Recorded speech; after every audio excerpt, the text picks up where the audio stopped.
Pernah nggak sih kalian dengar istilah pembangunan itu bukan sekadar janji tapi bukti nyata di lapangan? Nah, hari ini kita bakal bahas sesuatu yang sering luput dari perhatian publik. Tentang bagaimana Presiden Joko Widodo diam-diam menuntaskan pekerjaan rumah besar yang dulu ditinggalkan begitu saja di era Presiden SBY. Dan yang menarik, ini bukan soal sentimen politik. Ini soal data, fakta, dan hasil kerja nyata. Saudara-saudara, mari kita buka satu persatu. Dari data yang dihimpun Harian Kompas, ternyata ada sederet proyek besar yang mangkrak di era Susilo Bambang Yudhoyono, tapi diselesaikan di tangan dingin Joko Widodo. Pertama, proyek tol Pemalang Semarang. Bayangkan, proyek ini sudah digagas sejak tahun 2006, tapi mandek bertahun-tahun tanpa kejelasan. Baru ketika Jokowi menjabat, proyek ini disikat habis dan selesai. Artinya apa? Butuh kemauan politik dan kepemimpinan eksekusi, bukan sekadar tanda tangan kontrak, tapi memastikan aspal benar-benar terbentang di lapangan. Kedua, proyek Jembatan Merah Putih di Ambon. Sudah dimulai sejak 2011, tapi berhenti di tengah jalan.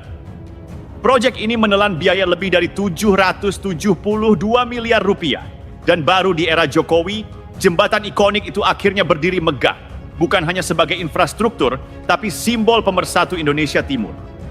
Ketiga, Bandara Kertajati di Majalengka, Jawa Barat. Bandara ini sudah lama digembar-gemborkan di masa SBY, tapi tak kunjung jadi karena alasan teknis, termasuk soal pengalihan aliran sungai di ujung landasan pacu. Lalu datang Jokowi dengan pendekatan khasnya, tuntasin dulu masalahnya, baru ngomong hasilnya. Dan benar saja, bandara itu akhirnya diresmikan di masa pemerintahannya. Keempat, PLTU Batang di Jawa Tengah. Ini proyek energi besar dengan nilai mencapai 4 miliar dolar Amerika Serikat dan kapasitas 2.000 megawatt.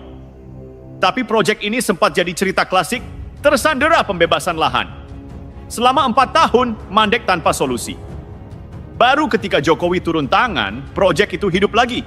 Sekarang, pembangkit listrik tenaga uap Batang jadi salah satu penopang utama pasokan listrik nasional.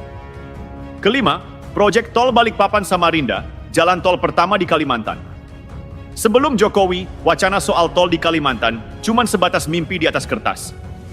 Tapi di era Jokowi, jalan itu benar-benar terbentang, menghubungkan dua kota penting di jantung ekonomi Kalimantan Timur. Dan terakhir, proyek raksasa, tol Trans Sumatera. Panjangnya mencapai 2.900 km dari Lampung sampai Aceh. Bayangkan, hampir sepanjang tulang punggung Pulau Sumatera. Sebelumnya, proyek ini dianggap mustahil. Tapi di tangan Jokowi, tol ini bukan lagi mimpi, melainkan fakta yang bisa dilalui kendaraan hari ini. Nah, disinilah bedanya dua gaya kepemimpinan itu terlihat. SBY dikenal dengan gaya yang hati-hati, penuh pertimbangan, tapi kadang terjebak dalam birokrasi dan retorika politik. Sementara Jokowi datang dengan gaya eksekusi tanpa banyak basa-basi. Dia lebih suka turun ke lapangan, marah kalau proyek telat, bahkan rela sidak langsung demi memastikan beton dicor, bukan cuma dipajang di laporan. Inilah yang membedakan antara pemimpin yang bicara dan pemimpin yang bekerja. Ketika yang satu berhenti di meja rapat, yang lain melanjutkan sampai jadi jalan tol, jembatan, dan bandara yang benar-benar berdiri. Dan menariknya, Jokowi nggak pernah berteriak soal siapa yang salah di masa lalu. Dia memilih menyelesaikan, bukan menyalahkan. Karena baginya, pembangunan itu bukan soal ego politik, tapi soal keberlanjutan bangsa. Sementara sebagian orang sibuk berdebat siapa yang paling berjasa, Jokowi memilih membuktikan dengan hasil.